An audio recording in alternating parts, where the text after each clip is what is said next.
Okay, so I'll be continuing on with agenda item number 7, with information regarding the Mendocino Complex fire. And I'm presenting this information on behalf of staff in the Rancho Cordova office. So if you have questions that I'm not able to answer, I'm going to need to forward those to others.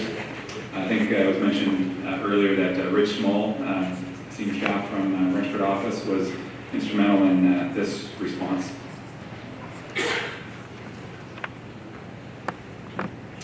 The Mendocino Complex fire was located west and north of Clear Lake.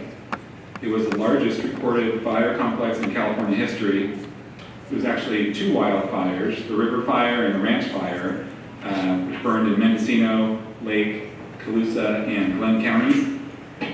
It was first reported on July 27th. Both fires burned a combined total of almost 460,000 acres, or more than 700 square miles. The fire was almost exactly twice the size of the Carr Fire near Redding, but destroyed far fewer houses and buildings. Still, 157 homes were destroyed and 123 outbuildings. The fire was contained on September 20th. Before I go into the Water Board's response to the fire, I'd like to mention a bit of history regarding pre-existing water quality issues in the Clear Lake area. We've been working on nutrient issues in Clear Lake for a long time, and we're concerned that runoff from the burned areas will make the situation worse by bringing additional sediment and nutrients into the lake. In 1986, Clear Lake was added to the Clean Water Act Section 303D list of impaired water bodies because of nuisance algal blooms that impacted recreational uses. The best approach for addressing the nuisance blooms is to control the amount of phosphorus entering the lake. In 2006, the Central Valley Water Board adopted a basin plan amendment to control phosphorus loading to the lake, primarily by controlling sediment transport. Increased runoff from the burned area could mobilize more sediment and discharge more phosphorus into the lake, resulting in more algae. Clear Lake is also the source of drinking water for communities around the lake, and the drinking water intakes could be affected by pollutants in the runoff or by subsequent algae blooms. In addition, Lake County has many disadvantaged communities with few resources to deal with the fire impacts.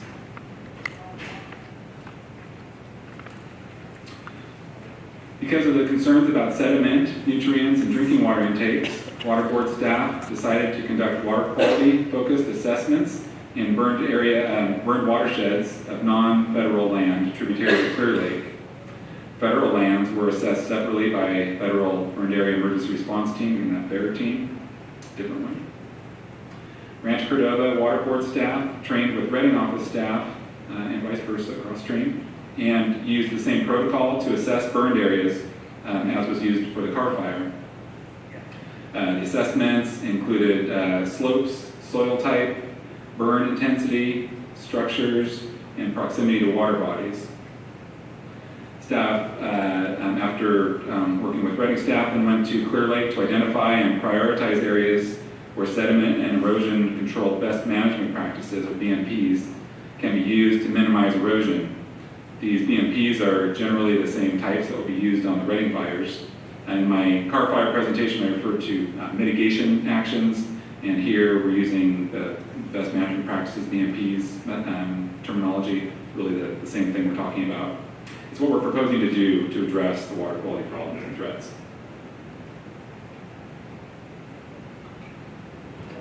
To do the assessment, 2 field teams of 2 people each were deployed to the impacted areas. Staff used soil burn intensity maps provided by the BEAR team and other documents to prioritize areas for assessment. Priority was given to impacted slopes, burn structures, and the impacted areas' proximity to water bodies was considered. Assessed areas were ranked as A, B, or C, or high, medium, or low priority for best management practices installation. Here are some examples of the sites we assessed and some of the conditions we saw in the field. This is an example of a site we ranked as an A, or high priority, because of the burn structure, the potential for hazardous materials, and proximity of the creek seen in the background. this is a very likely candidate for best management practices implementation.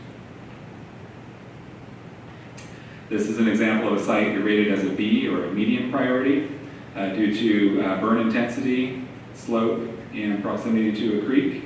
This is also a likely candidate for BMP's implementation.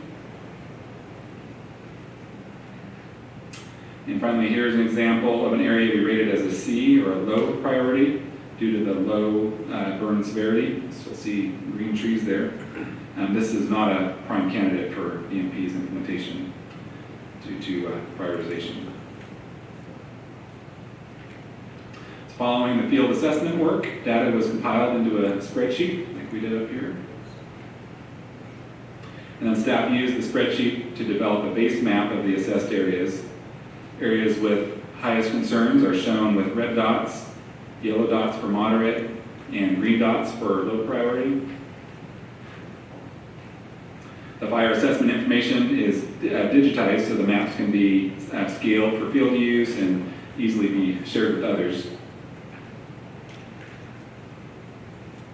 So the next steps for this effort are to install best management practices in the critical areas and monitor water quality over the winter.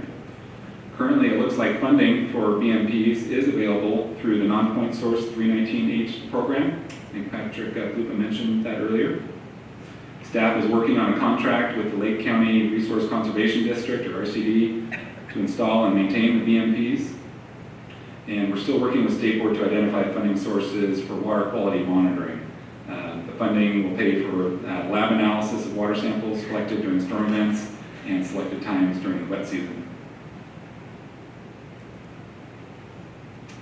So the current status is that preliminary assessments are complete. $607,000 for BMP's installation has been obtained.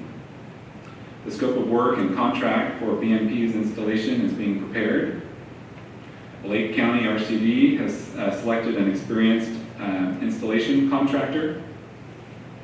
We expect the BMP's installation to begin this month, and we're still working on an additional $70,000 needed for water quality monitoring.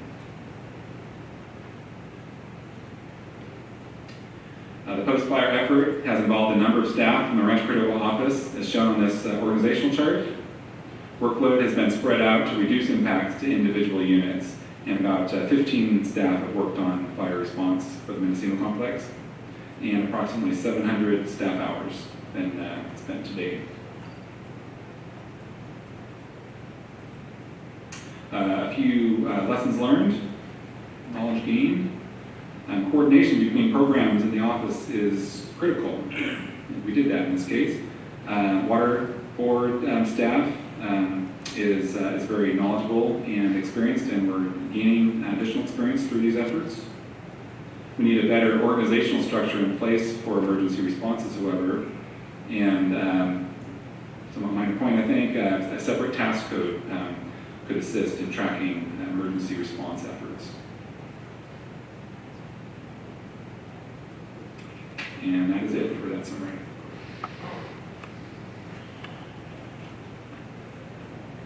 Any questions or comments? There were, Brian, thank you for that. There were 2 fires prior to this fire. The Pawnee fire in Lake County burned, I can't remember, I think it's about 17,000 acres.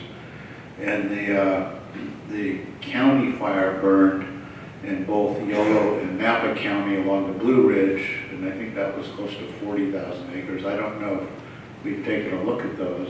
I haven't heard anything, but those are both BLM and private lands throughout that. And I just want to say too, I don't know if it was 2 years ago, when the Valley Fire went through and burned a lot of Middletown, and Lake County's been very slowly recovering from that fire, and this is just like trauma on top of trauma. And it is one of the poorest counties in California, so any help in that area is critical. And as we discussed earlier, the Clear Lake Blue Ribbon Commission looking at water quality in Clear Lake is meeting next week, and it would actually probably, I think Sue McConnell has been working on trying to ensure they have this Mendocino Complex fire on their discussion with input from both the BLM and the Forest Service, but really this presentation should be a part of that discussion. And they need to get their, I hope, a revised agenda out that includes this by tomorrow, or it'll have to just go in public comments. But maybe we can push that up and make sure they get a revised agenda.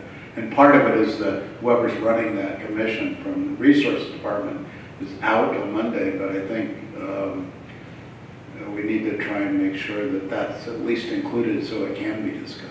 Yeah, and again, I try to put away the electronics during some of the presentation, but some of our communications was between Adam and myself while this presentation was going on, trying to make sure that we elbow our way in to that meeting and make sure that not just the 319H funding, but other points are raised in front of that panel, because there's no way to talk about water quality in Clear Lake without talking about the impact of fires. I mean, this is the overriding issue right now. And Absolutely. Not to have it on the agenda is an omission that if we can correct that, we really need to make that happen. Thank you. And thanks again, Brian. Any further comments? Well, I think it's good that we got some funding to help with some of the fixes, but public education is still needed. I have some, in my background, I work with fire safe councils where we try to do preventive measures for these wildfires, and small amounts of funding help things along, but there's a lot more work to be done. So, an aspect of public education on water quality along with some of these helps is something that is in my mind. This fire season this year has been just unbelievable, I guess, because of the big impacts that I'm aware of here in the Central Valley. Certainly something we're going to continue to follow at subsequent board meetings and executive officers' reports. I thank you very much for a very thorough presentation, and Denise is indicating she has something to say. Yeah, my comment is it's amazing. We had the impacts of these fires in the Central Valley, but what we suffered was poor air quality. And the fact that in this region, the impacts were so great, but staff continued to not only be impacted itself, but you continue to do the job that needed to be done. And it's impressive to the fact that you're able to stand here today and present us with the information of what needs to happen next, what you've done, what needs to happen next. It's a tremendous effort on your part. Like I said, just the impacts is significant enough that you're still doing the job that's required. So kudos to our staff for all the hard work you've done in this effort. That's right. The thing that you mentioned, that 3/4 of the staff was impacted significantly individually, and you still got the job done. I join with the rest of the board in giving the kudos to you on that. It wasn't, the Reading office actually was impacted by the HERS fire as well. Because of air quality, after the car fire had stopped impacting their office, they had to evacuate the office again a little while later because the air quality was so bad in Reading due to the fires that were on the north side of Shasta. So the office has been through a lot. They're incredibly resilient. I think everybody in the Rancho Cordova and Fresno offices take some inspiration from the work that the Reading staff are doing, and we're trying to help out in every way that we can. I will note, kind of as a bit of a coda to Brian's presentation, Clint and myself have been engaged with the State Water Board very, very heavily in the past few weeks. Eileen, the director of the State Water Board, is really trying to make a commitment to a more systematic approach to dealing with these wildfire responses. There's a little bit after the Santa Rosa fire, after other fires, there's a little bit of a reinventing the wheel every single time, scrambling for funding, figuring out what the appropriate reactions are. So we're trying to work with the State Water Board to make essentially a manual and house some expertise at the State Water Board so that they can have a more systematic response and systematic aid when emergencies come up. And I think that that is not just limited to wildfires. Wildfires are certainly a pressing issue. But, you know, as they say in San Francisco and Los Angeles, the next big one is just around the corner. There's also the possibility for floods in much of our state. And so we're really trying to impress upon the state board, and the state board is hearing it, that they need a more systematic way to plug in with the first responders to understand what the environmental ramifications are of critical emergencies, and how you deal with staff, and how you deal with personnel, and how you get the funding afterwards to do the environmental remediation work. That, I mean, in some cases, we see water bodies that have millions and tens of millions of dollars in investment to save salmon populations or to remediate past contamination issues. All that can be lost in a single season, as Angela said, if the appropriate actions aren't undertaken to mitigate the effect of these wildfires. So we're working on making that a standing action, something that they are always going to be on the ready to help the regional boards out, and the regional boards integrate it into our planning so that these things don't take us by surprise. I think we had the foundation there this year. I think we're really building upon that foundation in the wake of these fires. Thank you very much. I just want to add, I'm thinking about our staff and the work that they're doing, but I know we're in Reading, and the elected officials here, the staff of the city of Reading, the people who live here and are helping each other are dealing with this trauma also, and my best wishes are with everybody here. Certainly, I join with you, as I'm sure the rest of the board members do on that.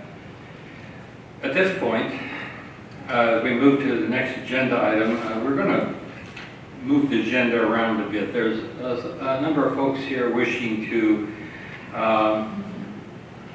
are here for agenda item number 10. So we'll take agenda item number 10 directly after lunch, beginning at 1 o'clock or shortly thereafter as we come back into session. So if you're here for agenda item 10, you can go get lunch now if you would like. We have a couple of short items. A very short one is 11, the calendar. And another one I understand, and Andrew, you can tell me about it, the data item number 9. How long do you expect that to take, the presentation itself? I'll ask Greg, I think, just a few minutes. 5 minutes. Andrew, about 30. I talked to Greg just a minute ago. Whatever you guys need. Okay. I'm here for you. Okay, so let's do agenda item number 11. We're going to have to revisit this one because we have other board members not here. But the most important thing is the February meeting. We need to set the date on that. And are there any issues with the calendar?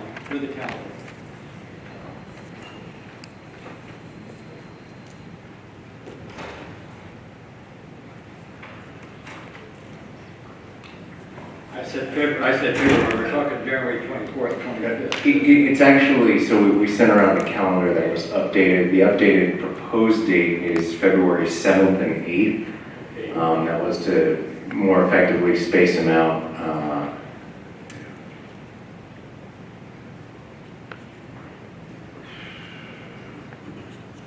I have no objections.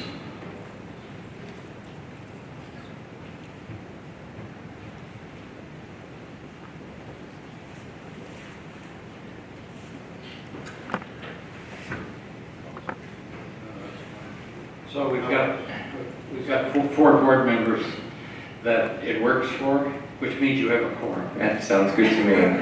We'll set the date at February 7th and 8th, and we'll recirculate the remaining calendar so we can have a little bit more discussion on it in the December meeting and finalize it. That sounds good. We'll move now then to agenda item 11. I think we just did 11. I mean 9, excuse me. We'll go to 9. Right, update on Open and Transparent Water Data Act. This is the time and place for an informational item on the state water board's activities related to open data and statutory requirements of the Open and Transparent Water Data Act. This is an information item only, and no action will be taken, although the board may provide direction to staff. We'll now begin with the staff presentation.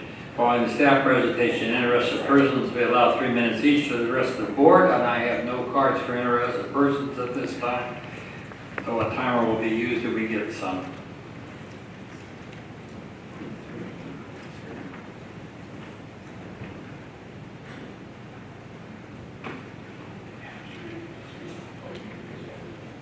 Ms. Kasich said you have all the cards that have been turned in thus far. That's right. They're all for item 10.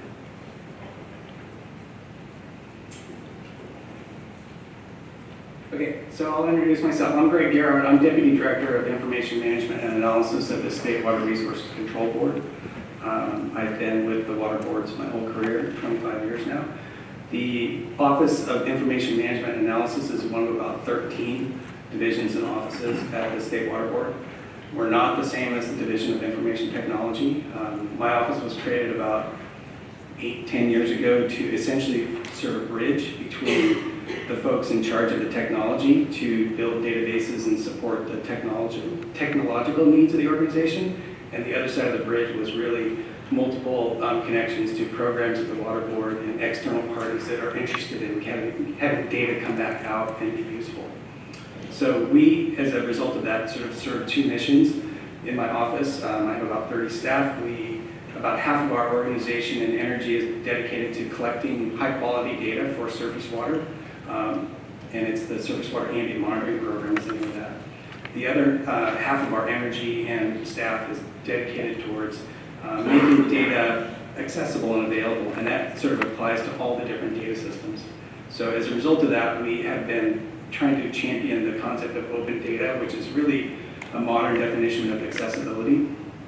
So if you can imagine, like other institutions that have gone through change, what used to be accessible at a commercial restaurant or something like that is now changed in time. Same with data accessibility. It used to be enough to say, we have the data, if you ask for it, we can give it to you. And then the next step was maybe we would have a search screen available for people to get their data on our websites. The most modern version of that is really making the data accessible in a machine-readable format and providing context so that somebody can connect up to it without having to have as much interaction, and they can start using the data. So as you can hear from my explanation, that's really a significant amount of infrastructure change in terms of getting both the people side and the technology side of our organization to make that data more accessible. So we can actually help and support projects like the mapping that you saw for the fires and things like that. That's really what the organization is trying to do, is build that not super interesting looking infrastructure that makes data accessible for projects when they need it. So I'll give a really brief presentation. I understand you have time constraints. So I don't need the full half an hour. I'm open for questions in here to support whatever you have. So I was asked to give a presentation on a recent resolution. The State Water Board in July adopted a resolution.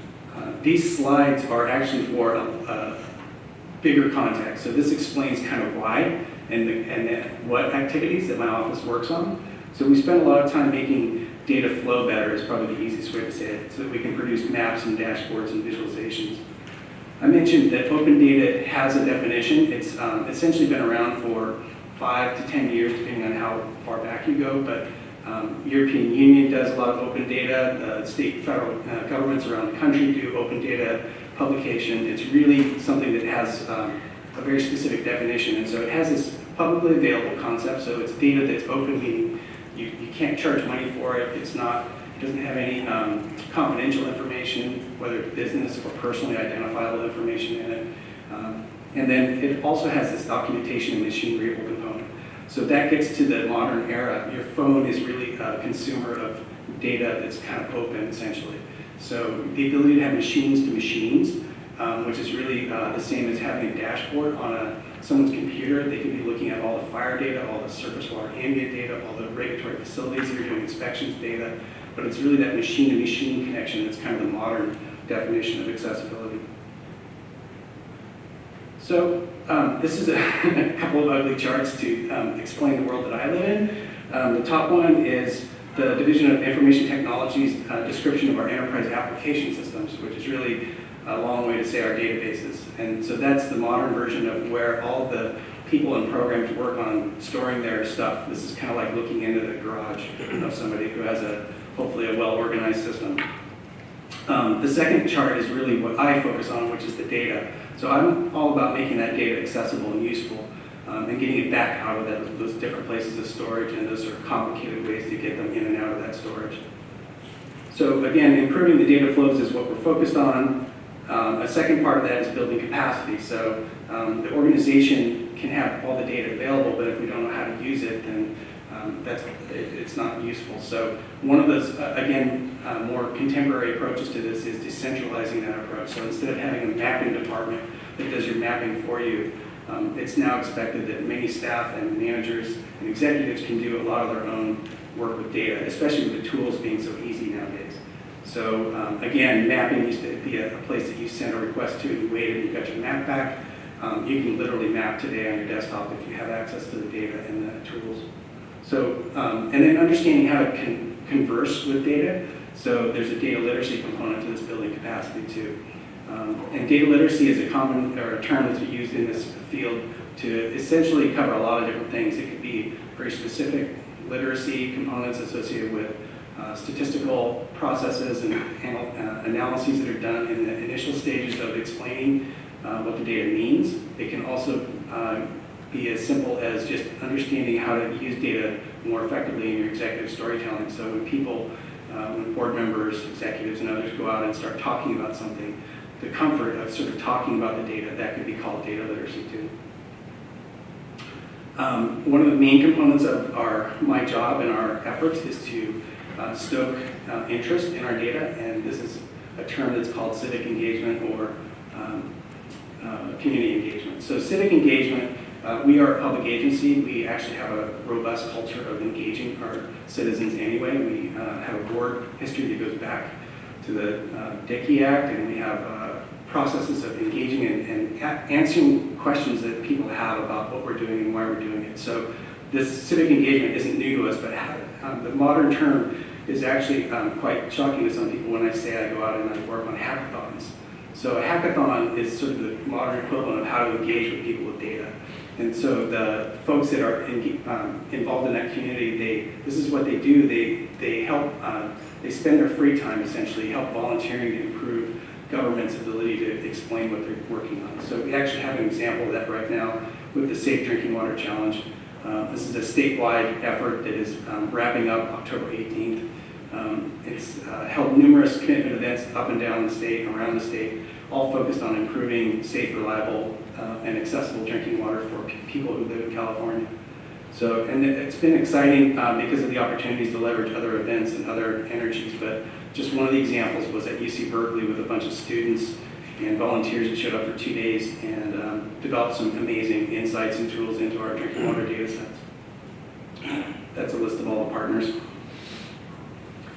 So in addition to having others help volunteer to solve some of our data insight problems, my staff spends a little bit of time in demonstrating what's possible in building capacity and designing actual products. So we actually have the performance program, if you're familiar with the Water Board's performance report, that comes out of our shop. We're actually in the process of transitioning the performance report from being 192 distinctly different HTML web pages that people look at or maybe don't, and we're trying to turn it into more interactive, granular data. So essentially what that means is if you wanted to track things like how many inspections and permits and what have you have been done by program type, you can do that today by looking at our performance report. But in the near future, you can also use those same interactive data tools to find out where the inspections were done, what kinds of, you could filter based on things you like industry types. You could look at potentially what kinds of follow-up actions were taken, were any violations noted, were enforcement actions taken to cover those violations. So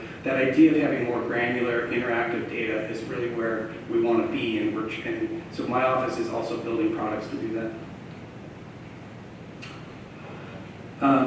This is a quick overview of the resolution. One of the main purposes of the resolution was to give the water boards an opportunity to talk about their water data. If you recall the legislation passed a couple years ago that was called 87-55, or the Open and Transparent Water Data Act, it was a Dodd bill signed by the governor in September 2016, I believe. The act essentially puts the burden on the Department of Water Resources to build an open data platform, and then it names 3 other entities within the state agencies to publish data on that platform. So the spotlight was largely given to the Department of Water Resources to run a process to build an open data platform. So one of the reasons of the resolution was to give the State Water Board and now you a chance to talk about and have an opinion about what you think is important and water data and important practices for us to have to ensure that our water data is accessible and used in decision making. So that was one of the main purposes. The other one was to put into place some of the principles that I just talked about. So here's a couple of resources for 7055. I don't need to go through it. You can access it if you like. Again, like I said, it puts a responsibility largely on the Department of Water Resources. The Water Board is in the support role, but we also are publishing our own data. So, and we in fact have been publishing it prior to the legislation. So the main principles I already covered, so I won't go through them in detail, but accessible data is obviously important. Data quality is something I haven't talked about. So we actually have a quality assurance officer in my shop, one quality assurance officer for the organization. And it's a challenge to help people understand what quality means. I think if we were a different kind of organization that made something like a toothbrush or something, it would be a lot easier to convey how quality relates to everyone's job on a daily basis. But we don't build toothbrushes, but we actually do something more important than that. We are stewards of the public's trust on water resource management decisions. So quality actually has a significant role in a lot of the conversations. And so one of the goals of this is to integrate the principle of quality across our existing planning processes and conversations. We're not out to build a new planning process. We have way too many of those in the organization today. But what the strategy is hoping to do is to find linkages and to find structural fixes that might ensure Patrick has a chief data officer type of a function, somebody he can rely on that tells him, this is what I need for my program, the project, the permit that's coming up. Here's the quality issues, here's what we need to do to make sure that we're getting the data that is useful to make informed decisions at the board. So I mentioned literacy, I mentioned some of the open data, I talked about that, but the last two on that last slide are really, one is the idea of using data in a more interactive and proactive way. We often use data in our decision making, but it's wrapped up in a PDF or a report, or it's in the bottom of a presentation. Somebody has a slide with some charts and things on it. What we'd really like to do is to change the culture, essentially make the opportunity align with decision making of our organization providing the data needed, or at least finding access to the data that's needed. Many examples come to mind, but one that I think would resonate with this group is we often are faced with decisions about fish versus people. And one of my favorite examples has to do with the decision to flood bypass for the purpose of juvenile salmon habitat. Or would you instead be creating too much of a problem for the folks that eat those fish and have to rely on that fish and then are exposed to mercury that methylates in those conditions of more flooded bypass. So that's a great example of something that could be informed by data maybe today and for sure in the near future. We have lots of programs that are looking at things like where the fish are, what's the right amount of water, when's the right time to flood. We have lots of things about fish tissue concentrations of different types of contaminants, including mercury in the areas of interest. So that's a good example to me of how do we make the alignment so that this data is arriving at these kinds of decisions.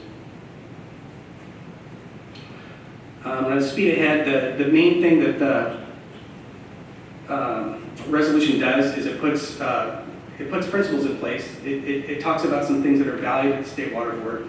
It is a State Water Board resolution. It doesn't really reach out because it didn't attempt to derive the authority through the whole Water Board organization. But if you can think about the data as essentially our nervous system as an organization to do better or to do worse, depending on how you look at it, then this obviously affects every part of the organization. And so my function, and one of the reasons I'm glad I was invited to come here, is to tell you that we're working on this, to tell you that my office is interested in helping improve the flow of data to the needs. And therefore, in the resolution, we asked for requirement to deliver a data management strategy. So in March, we're coming back to the State Water Board with a draft thing that's called the data management strategy. In that strategy, we'll have another key piece, which is an inventory of our current systems that are designed to deliver, store, collect, make accessible data for those decision making. My goal is to align sort of, in my head I have a picture of high priority data systems that are containing high value data sets, high priority business needs like fire and permits and what have you that are aligned with those same data sets, and then a list of maybe 5 to 10 strategic actions that we can take as an organization to improve the connectivity and the interoperability, if you will, of those two realms. So that's, in a nutshell, this is a resolution that asks my office to develop another plan. But I'm committed to this topic, and I'm committed to making improve our organization and make the data more accessible. So that's what the resolution essentially does in a nutshell. And I think I will pause and ask if there are any questions. Any comments or questions? Go ahead, Dan. Well, I'm impressed about the availability and transparency with the data. Is there some data, though, that you keep confidential or delay posting? Yeah, so there's many different kinds of data that get screened out. A good example is personally identifiable information. And so the systems that we use currently to store our data, they have awkward acronyms like SMARTS and CWICs and ERIMs and things like that. But every one of those systems has some sort of business rule in place to ensure that when somebody searches on that public screen, they're not going to get that kind of information. We do make mistakes, obviously, sometimes. But the goal of our open data is to improve that accessibility, because right now it is essentially a search screen for a lot of those databases. So you have to sort of know what you're looking for or set the right fields of search to get what you want. So as we move to this idea of making everything published and available, we're going to have to deploy some better governance. And so one of the projects of the strategy is to develop a governance system. And that'll require people to sign off and approve and ensure the systems are in place. So if I look, I can see the data, but then behind the firewall is a confidential source for staff to take a look and understand where it really came from. Yeah, I think, to me the analogy is the data is living in multiple places. It's like your phone. You're borrowing data when you're taking a map direction to a restaurant. So the data will live in two places also. It'll live on the outside in a published form that will have governance over it and systems in place that even if we make a mistake and put something out there that shouldn't have been put out there, we can take it back. And then behind, like you said, the firewall, so to speak, of our organization, staff will have continuous access to the information they need, enforcement-related confidential information, personally identifiable. Obviously we need people's names to send fees to, so we're still collecting and keeping that secure. Thank you. Any further comments? I want to thank you for doing this. I was in a discussion with some friends a little while ago, and they were talking about privacy issues, and I said, they took that word out of the dictionary. It's nice that you're trying to build those firewalls. I think that's important to do everything we can to protect that.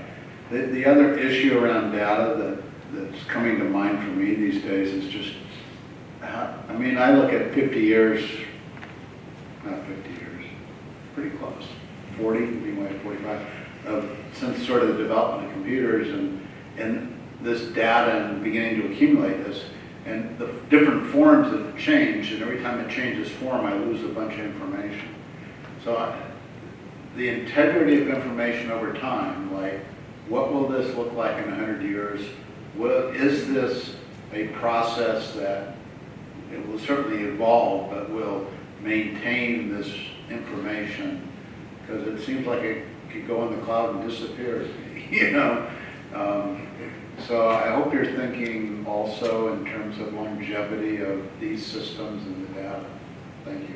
Yeah, I don't want to speak for Greg, but I think that's one of his biggest headaches, is the fact that we do have a lot of data systems and the format fields have been changing over time.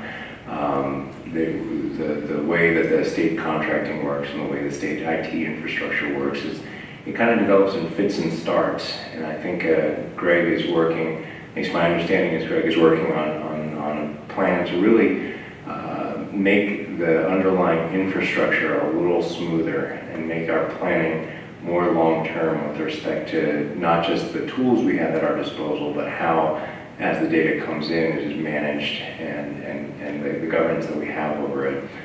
One thing that I will say, Greg mentioned that how we use data in our processes is incredibly important. And he suggested that we have like kind of an IT guru or a data guru. Realistically, myself and the executive management team, all of the other AEOs of the regional board, when we ask our program managers to develop work plans for us, we are essentially deputizing them to really think long and hard about the type of data-driven endpoints that their program needs to be measured by. Whether it's an NPDES permitting program, needing to get a certain number of permits across the line, whether it's an enforcement program, driving the number of inspections. As you saw in the State of the Region report, all the inspection targets that are set out by different programs. And I think the tough challenge is for the programs that don't necessarily lend themselves to widget counting, so to speak.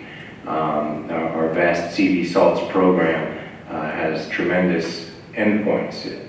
How to capture those and tell the story, as Greg says, how to tell the story in data is a challenge, and it requires thinking outside the box. And that's something that all of our program managers are really tasked with doing when they bring their program, their year-long program plans to us for our approval. And so that's a continuing dialogue that we have with every one of our program managers. And then I would just say, Greg, that I'm glad you're assuming that Patrick's been talking with you and reiterating your thoughts accurately or close. I think that's a critical factor, and actually I think that's a really strong message point that's worth a slide. And framing this is one of these goals, is how do you maintain a system that has longevity and the information has longevity. And I think that's a gift to the organization to be working on that, so thank you. Thank you. Excellent points. Any further comments? Great report, and I'm glad to see where you're going on 1755. Prior to 1755, Greg, I was part of the group that did the update of 2013 water plan, and doing a deep dive there. This is something that you've heard time after time after time, but because of poor access to data, nothing like what you envision going on in the future, we oftentimes cannot make good decisions because we don't have that data available to us. We repeat studies that have been done before rather than building on those studies. And I think that's the direction that I see you going. The big issue, or a big issue, quite frankly, is to impress upon decision makers at the highest level just of how important of what you do. Because what I see is when budget time gets tight, we start pulling money away from data collection, data analysis, and that leaves big gaps as we go down the road. So how we do that, I think, needs to be part of this, how you do the outreach to really impress the right people of how important you are. Thank you. I'll just say, I do think, I'm quite optimistic by nature, I guess, but it's also looking good to me that the cost of collecting data and the kinds of data that's becoming available to us that we didn't even consider being useful 5 years ago is increasing dramatically these days. I'm talking about remote sensing, the ability to put sensors on phones, deploy cheap sensors, computer vision kind of data. We're working on a project with West SAC to identify and categorize trash types by just driving the street sweepers around. So, and that's data that could be used to identify hotspots and to actually clean up streets and not just determine compliance with something. So those kinds of things, and we're talking hundreds of dollars with some volunteer time on the side. So I'm pretty optimistic that data collection, we just have to be nimble in our thinking so that we have the kind of architecture that allows that kind of data to flow in and out of our decision-making processes. what we have done in the past is, like a lot of state agencies, we've spent many, many millions of dollars on building databases, essentially designing the garage in which we intend to store our things. What we need to be thinking about is the data and not about the systems. And I think we're making progress, especially with conversations with the regional boards. So Patrick alluded to the performance report and conversations. We're talking to all of them, and we're really saying, focus on the data, don't focus on the database or the thing. Because the more you keep your eye on that data, the more you realize that the future is actually going to be probably a situation with too much data, unlimited storage kind of space capacity, but really we're going to be hamstrung in terms of how we can use it unless our architecture changes a little bit. So. Thank you, and just reemphasize the point that Bob made is as time goes forward, we want to be able to access those databases we used to access, that data that's there. And that's really actually one of the key principles behind the open data movement was to, the data belongs to the people. It was the thought behind it with government. It's like anything else. And so if you put it out there as high value data, it will be archived as opposed to keeping it sort of squirreled away in a database. There's less chance of having systems in place to archive and protect it. But that's really one of our goals with open data is to essentially create a place that identifies high priority archiving. Thank you, and if you stay up there, I have one card. Sarah Ryan?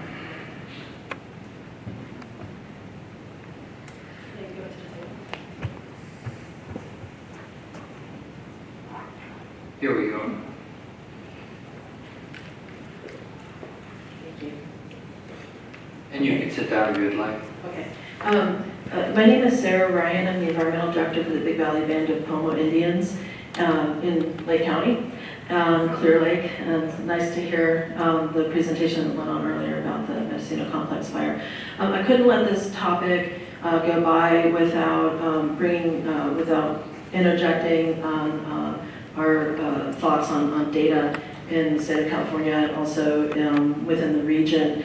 And I wanted to bring up that one of the issues that we've been having with data and the use of tribal data is that there are many tribes in California, many tribes in this region that are collecting water quality data and other data. And we are limited by, if it's done with federal funding, we are often limited in terms of where we need to put that data. And certainly for the water quality programs that we have, most tribes' data is going to the Water Quality Exchange in the federal system, the Central Data Exchange.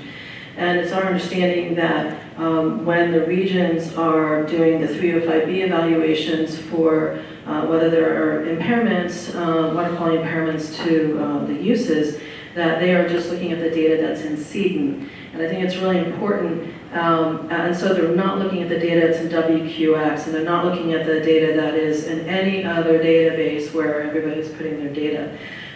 When we embarked at Big Valley, we embarked on trying to collect all of the data for Clear Lake into one location. And it took quite a bit of time because State Department of Water Resources that has been collecting data on Clear Lake since the 60s, their data goes into one database. Irrigated ags data maybe goes into CEDN, but the tribal data goes into WQX. And as you probably know, it's a wide range of databases that need to be looked at. But unfortunately, the decision has been made that a lot of these evaluations are looking just at what's in CEDN, and when you're talking about water quality decisions. And I just wanted to make the point that since there's a lot of work being done on the interoperability of databases and information, to please keep in mind that it is ludicrous to not be looking at the work that the tribes are doing, especially since they're often the ones who do the most monitoring on a water body. If you look at Clear Lake, there are more data points that are tribal data points, and there is a tremendous amount of data that's being generated and submitted to the water quality change having to do with cyanotoxins and all the things that the nutrient TMDL is looking for, and it's just not a part of the evaluations that are occurring at the regional level. So I just wanted to to remind everybody that, this is not the first time we brought up this topic, and this is not the first time the tribes have brought up this topic, but it's been at least 5 years of discussions with various staff of the regional board and state water resources control board. We don't seem to be moving ahead as quickly as we should be. So I just wanted to bring that up. Thank you very much. Greg, you have a reply, and then I have a comment. Okay, thank you for validating that. I totally agree with everything you said. It's a great frustration of mine that we don't have accessible data that's useful and timely that can be used in some of our processes. And that's one of those things that I'm really trying to fix with focusing on the data and not the system. And so with that in mind, my messaging nowadays is that we are building a new CEDN. So those of you who don't know, California Environmental Data Exchange Network is a database that is in our shop that has been determined by the State Water Board listing policy to be the repository or the main repository for data for the use in assessments. The database was given to us in sort of a broken way. We've sort of made it try to work. We've had 5 years of experience of trying to keep this thing alive and make it work and build a new version of it. And as Patrick alluded to, the IT project management process is cumbersome, and we're in the middle of that. So we are building a new one, but I'm also focusing on and working with our executive management on understanding, can we say essentially CEDN is a standard and not a place? And if we could say that, and obviously WQX, which is US EPA's exchange, where they publish their open data. So the feds take the data that the tribes and others have, and they make it accessible and published on this system. And somehow we've created a do loop in our world that makes that data then go back into this thing called CEDN. And if it doesn't get into CEDN, then it doesn't count, and that's what you're alluding to. So the problem is there, it's real, and what I'm trying to do is to message that maybe we can define CEDN as a technical standard, that because USGS has a similar database and other people have similar databases. Why can't we just say the data is accessible and make use of it? So this is a culture shift and a mind shift, but I think it's a legal shift that could be done. The other option is to revisit the policy. I think the reason that CEDN was put into that policy was to try to save CEDN, so it was good intentions, but it's also creating this problem where data that is useful isn't making its way to the decision-making process. So. I appreciate the perspective, and Sarah, I appreciate you coming forward and talking about it. I know I've heard the issue come up tangentially in years past. I know it's a product of how the listing policy was developed in the first place, and I think Greg is entirely accurate. It was meant to bolster CEDN, not necessarily exclude other data sources, but you're here today. I'll make a commitment to try and raise this issue again with the state board. It's their policy that limits, at the end of the day, it's their policy, their list, but because it has incredible ramifications on how we manage our water bodies in the Central Valley, I think it's worth reopening the discussion. I think we've got an ally in Greg in terms of trying to figure out what creative solutions are there to kind of get good data into our decisions so that we can really have some good evidence-based policy making. To the extent that there's a barrier at state board, I think there should be some collective interest in taking that barrier down when that barrier doesn't serve the purpose it was initially created for. So I'll pledge to you today that Adam Lapitz, who oversees that regional board's aspect of that program, and myself will continue to raise that issue at state board and see if we can get that door cracked open a little bit more. I would ask Greg, is 1755, does that take into account the federal databases too, or just the interface in how state databases ingest federal data? I'm curious as to what the scope is. The nexus with the federal on that statute is that it talks about interoperability, and it defines it sort of loosely. And interoperability was meant to get at this point of having data sets that can talk to each other even if they live in different places or are stored in different websites, wherever you want to think about it. And so the federal nexus comes in there. It doesn't obviously have any authority to mandate, but it does sort of use it as a test for the state on whether interoperability works or not. And we've actually developed partnerships, and we're scheduling more meetings to build more projects to work with the Bureau of Rec and USGS and US EPA on how do we integrate our data and how do we integrate our practices so that the data is more useful. Thanks, Greg. I thank you, Patrick, for your commitment, and yours too, Greg. Sarah, you brought up a point that is extremely frustrating, and we spent good public monies on collecting data and then it is of no value because it's not used. It could be the best data in the world, but if it's not used, it's not of value. And a lot of money is spent on it. So that's a good point. I'm glad you brought it up again, and I appreciate the commitment.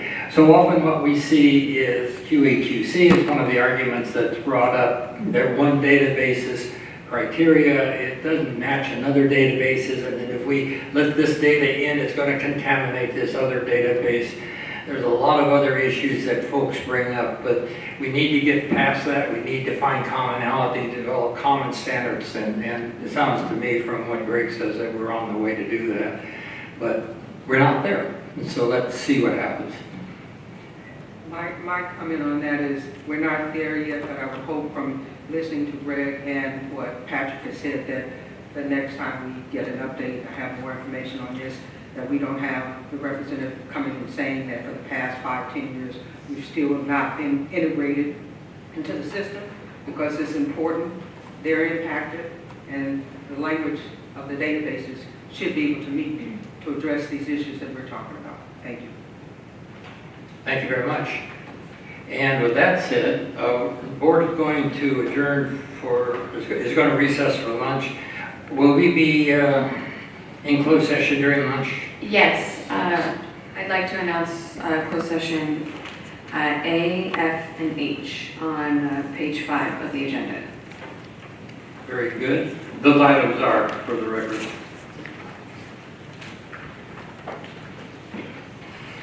For the record, they're the administrative civil liability orders, R5-11-68, etc., against the Sweeney Dairy, the administrative civil liability order issued to Malaga County Water District, and the Grass Valley Neighbors versus the California Water Resource Control Board and the Central Valley Water Board.